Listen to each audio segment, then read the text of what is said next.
구약성경 열왕기하 2장 9절부터 11절입니다. 같이 우리 합독하겠습니다. 건너매 엘리야가 엘리사에게 이르되 나를 내게서 데려감을 당하기 전에 내가 내게 어떻게 할지를 구하라. 엘리사가 이르되 당신의 성령이 하시는 역사가 갑절이나 내게 있게 하소서 하는지라. 이르되 내가 어려운 일을 구하는도다.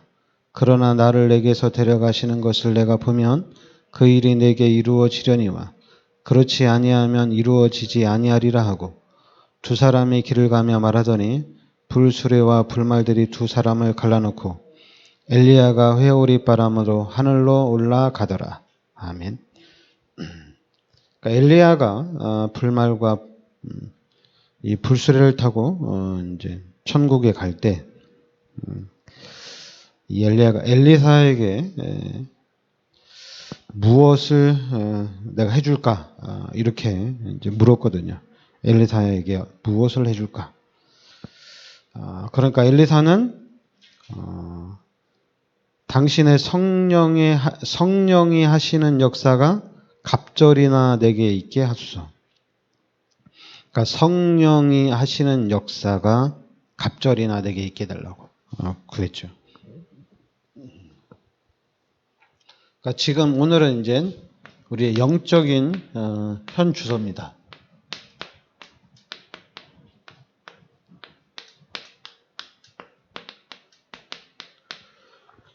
엘리사가 다른 걸 구하지 않고 갑절의 영감, 엘리야에게 역사했던 그 성령의 역사보다도 그 성령의 역사를 갑절이나 구했다는 얘기죠. 여러분 엘리야가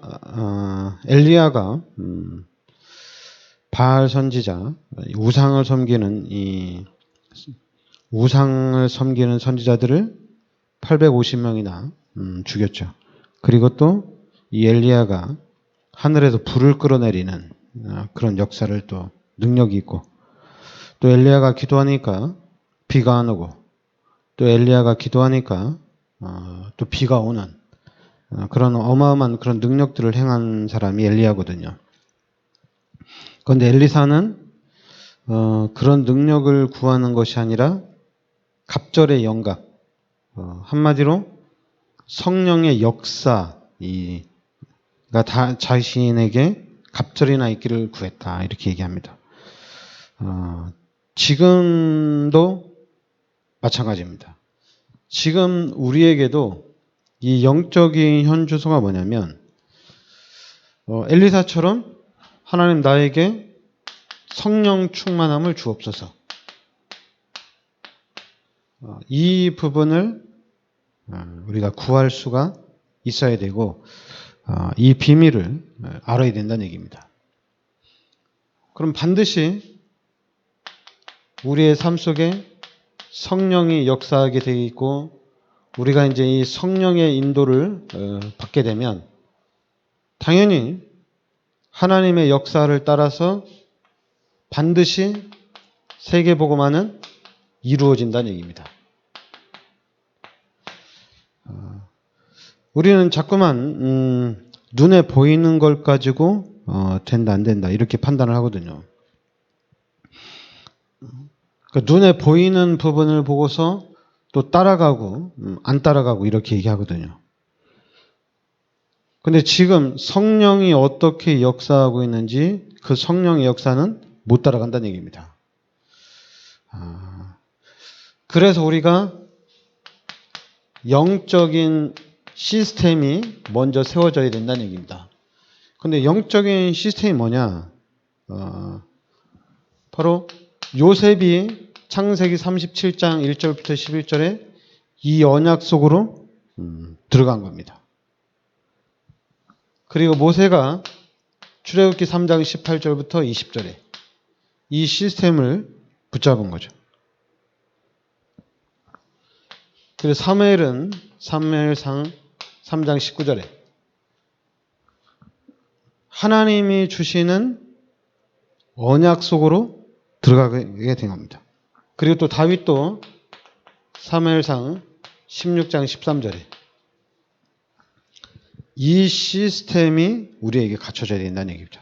오늘 말씀에도 이 엘리사도 열왕기하 2장 9절부터 11절에 이 시스템을 가진 거죠.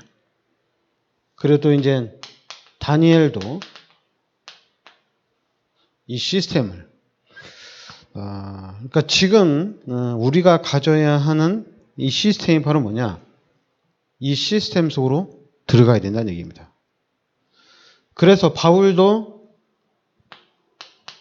이 운동을 펼친 거예요. 사도행전 17장 1절에 그리스도를 정확하게 선포한 겁니다. 그리스도를 정확하게 선포한 거죠. 그리고 또 이제 사도행전 18장 4절에 예배의 중요성을 가르치고 또 사도행전 19장 8절에 이 하나님 나라의 일에 대해서 정확하게 선포한 겁니다. 그러니까 지금 우리는 자꾸만 눈에 보이는 것 때문에 눈에 보이는 걸 따라가다 보니까 계속적으로 어려움을 당하거든요. 그러면 우리가 이 영적인 시스템을 세워야 되는데 이걸 어떻게 세우냐 이거죠. 우리가 아브라함을 예로 들어보면 일단 하나님이 아브라함에게 창세기 12장 1절부터 3절에 떠나라는 얘기입니다. 우상으로부터 떠나라. 내가 너로 큰 민족을 이루겠다는 얘기입니다. 그러니까 내 이름을 창대하고 내가 너를 복의 근원으로 축복해 주겠다는 얘기입니다. 근데 아브라함이 떠나왔어요. 떠나왔지만은 아브라함이 치유가 안 됐어요. 그래서 계속해서 염려하고 불안해하고 두려워하는 거예요. 그러니까 어떻게 됩니까? 자꾸만 인본주의를 쓰게 되고 자꾸만 육신적으로 또 판단하게 되고 이렇게 끌려다니는 거죠. 그런데도 하나님은 아브라함을 계속해서 이끌고 가십니다. 근데 이제는 아브라함이 창세기 13장 18절에 이제 결단을 내리고 아브라함이 답을 찾게 됩니다. 이제는 좌로나 우로나 아브라함이 치우치지 않겠다. 아브라함이 언약을 정확하게 붙잡고 가기 시작합니다. 이때 이제 하나님이 본격적으로 축복하시죠. 창세기 14장 14절에 가병이 318명이나 될 정도로 하나님이 축복해 주시고 그리고 또 창세기 26장 12절에 이삭에게는 100배로 하나님이 축복해 주시죠. 그러니까 지금 우리 구원받은 기독교인들이 예수를 믿는 기독교인들이 아브라함이 내린 이 답 속으로 들어가야 된다는 얘기입니다. 이 렘넌트 7명이 가진 이 답 속으로 들어가야 된다는 얘기예요. 요셉이 총리가 되고 난 다음에는 요셉이 어떻게 총리가 된지 물어본다면은 이해할 수 없는 거죠. 또 따라갈 수 있는 게 아니죠. 그리고 바울을 통해서 이 복음 운동이 또 지속적으로 일어났는데 그럼 바울을 통해서 로마가 복음화됐느냐? 그게 아니라 바울이 전달한 그 정확한 복음을 가지고 제자들이 계속해서 복음 운동을 펼침으로 인해서 250년 만에 로마가 복음화된 거거든요. 그럼 우리는 지금 전도를 어떻게 하느냐? 교회를 어떻게 하면 부흥되느냐? 우리 기독교인들이 어떻게 하면 축복을 받느냐? 이걸 따라가는 것이 아니라 보이지 않는 이런 영적인 시스템, 하나님의 말씀을 정확하게 붙잡아야 된다는 얘기입니다. 말씀을 붙잡아야 돼요. 그럼 우리가 이 말씀 속으로 들어가야 되는데 중요한 거는 이 말씀 속으로 들어가지 못한다는 얘기죠. 근데 우리 다락방은 너무 좋아요. 기존 교회는 우리 다락방 외 다른 교회들은 진짜 복음을 잘 말 안 하잖아요. 아예 말을 안 한다고 해도 다행인데 근데 워낙 지금 다락방에서 복음을 본격적으로 얘기하고 이제 이 복음이 많이 퍼져가지고 이제 기존교회에서도 복음을 얘기한다고 하지만은 지속적으로는 말할 수가 없어요. 근데 우리 다락방은 본격적으로 지금 그리스도를 말하고 있거든요. 특히 지금 우리한테는 자료가 너무 많거든요. 유튜브 들어가면 뭐 유광수 목사님 메시지 너무 많아요. 그래서 여러분들이 이게 기회예요. 유광수 목사님 메시지에 집중을 하는 가운데 그 메시지에 집중하는 가운데 다른 게 아니라 복음을 정확하게 해야 돼요. 다른 걸 하면 안 돼요. 야, 전도가 이렇게 하면 된다. 기도를 이렇게 하면 된다. 또 이제 또 우리가 뭐 교회가 성장이 되어지고 교회가 부흥되려면 이렇게 된다. 많은 전략들을 얘기하는데 그거는 중요하지 않아요.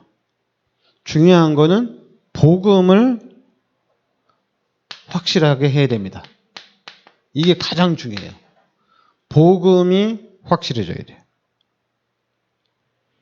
이게 우리의 영적인 현주소입니다. 복음을 정확하게 하는 게 우리의 주소예요. 그래서 복음을 정확하게 하고 이 복음만이 답인 것을 안다면은 당연히 그럼 우리는 이 복음 운동을 펼치는 겁니다. 이게 우리 할 일이에요. 복음 운동을 하는 거예요. 어디에 있든지 간에 우리는 복음 운동을 펼치는 겁니다. 그러니까 우리 지금 성도들이나 여러분들은 복음을 정확하게 붙잡고 복음 운동을 펼치는 거예요. 그래야지 이 복음 운동을 통해서 한국교회 전 세계 90%의 미자립교회를 살릴 수가 있는 겁니다. 여러분 그 미자립교회 어려운 교회 우리가 좀 돈 싸들고 가서 돈 딱 주면은 우리가 하는 말 24시간 들어줍니다. 그 돈 때문에. 뭐 목사가 가야 되지 않냐? 평신도가 가면 안 되냐? 평신도 가서 똑같아요. 여러분들이 돈 싸들고 가서 목사님 뭐 경제적인 어려움 없습니까? 우리가 좀 많이는 못 도와주지만 우리가 이 정도 우리가 좀 도와주려고 왔습니다. 그러면서 복음을 말하면 듣겠어요? 안 듣겠어요? 무조건 들어요. 그러면 그 현장에다가 그 목사님한테 브리스가 부부가 아볼로에게 복음을 전달한 것처럼 우리도 정확한 복음을 집중적으로 전달해 주는 거예요. 일단 돈이 갔으니까 무조건 들어야 되거든요. 집중적으로 전달해 줬을 때 복음을 약간 이해를 하면은 우리가 지속적으로 들어가서 복음을 계속적으로 말해 주는 거예요. 그래서 복음을 확실하게 하면은 이제 그 현장도 또 복음 운동할 수 있도록 우리가 또 경제적으로 계속적으로 교회가 부흥될 때까지 또 경제를 도와주면 되는 겁니다. 그리고 또 이제 어느 교회, 미자립교회 목사님 만나서 복음을 말하려고 하는데 잘 못 깨달은다. 그러면 뭐 1시간, 2시간, 서너 시간 동안 복음을 정확하게 말해줬으니까 그걸로 만족하고 또 다른 현장을 찾아가는 거죠. 한국의 90%의 미자립교회, 전 세계 90%의 미자립교회. 이 목사님들마다 찾아다니면서 복음을 말하려면은 시간이 오래 걸리겠죠. 될 수 있는 사람, 확실한 사람, 좀 이해한 사람 나타나면은 또 우린 자료가 많잖아요. 유튜브에 유광수 목사님 메시지 많으니까 이 메시지 계속 들어라. 우리가 경제적으로 후원해 주겠다. 계속 들어라. 그래서 목사님 같은 경우는 또 뭐 시간이 많잖아요. 메시지 들을 수 있는. 그러니까 목사님들은 빨라요. 성도들은 직장을 다니고 가정생활도 해야 되고 또 이제 여러 가지 사회생활을 해야 되니까 말씀을 집중적으로 들을 수 있는 그런 게 안 되잖아요. 근데 목사들은 시간이 많아요. 본인이 틈만 나면 일주일 내내 유광수 목사님 메시지 들을 수 있어요. 그러니까 저도 전도사다 보니까 이 복음 약간 깨닫고 난 다음에 야, 이 복음이 뭐냐 해가지고 저도 집중해서 엄청나게 많이 들었거든요. 그 엄청나게 많이 듣는 중에, 집중해서 듣는 중에 하나씩 깨달은 거예요. 그러니까 우리가 그 일을 펼쳐나가는 겁니다. 복음을 확실하게 해서 복음 운동을 펼쳐나가는 거예요. 다락방 목사님들, 다락방에서 복음 30년 들었는데 또 우리가 가서 해야 되냐? 해야 됩니다. 만약에 우리 교회에서 좀 기회가 되면 우리가 이제 또 미자립교회 살릴 수 있는 그런 경제적으로 또 우리가 하나님이 주시면 그 경제를 가지고 다락방에 있는 미자립교회 가서 목회자한테 가서 돈 주면서 너 복음 아냐? 너 진짜 복음 붙잡았냐? 그러면서 복음을 정확하게 말해주고 복음을 들을 수 있도록 해주는 겁니다.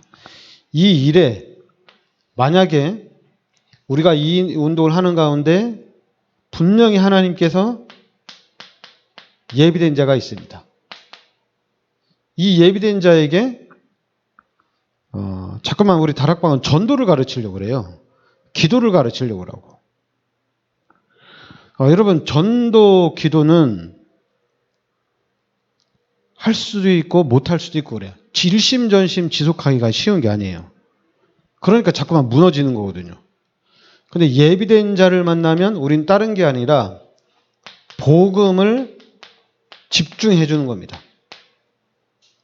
그래서 이 복음이 각인되고 이 복음이 뿌리내리고 복음이 체질화될 수 있도록 도와주는 거예요. 지금 우리 다락방에서는 이 일을 하는 겁니다. 왜냐하면 시스템을 세워놔야 되거든요. 시스템을 세워놓으면 결국에는 그 시스템을 통해서 하나님 나라가 세워지는 겁니다. 그러니까 여러분과 제가 우리 교회가 이 정확한 복음의 시스템 붙잡고 우리가 현장에 복음 운동을 펼치는 이 모델적인 다락방 전도 운동에 우리가 증인으로 서야 될 줄 믿습니다. 기도합시다. 하나님께서 이 시대 저희들을 참 복음 속으로 불러주시니 감사드립니다. 하나님, 우리가 이 참 복음을 정확하게 붙잡고 이제는 이 복음을 누리고 복음을 전달하는 증인으로 설 수 있도록 하나님께서 인도하시고 역사하고 계심을 믿습니다. 그래서 이 시대 90%의 미자립 교회 앞에 증인으로 서고 민족 복음화, 세계 복음화에 증인으로 서는 역사가 있게 하여 주시옵소서. 예수 그리스도의 은혜와 하나님의 크신 사랑과 성령의 대주인도 역사하심, 이 시대적인 축복 속에 들어와 있는 우리 귀한 사명자들 머리 위에 항상 함께 있을지어다. 아멘.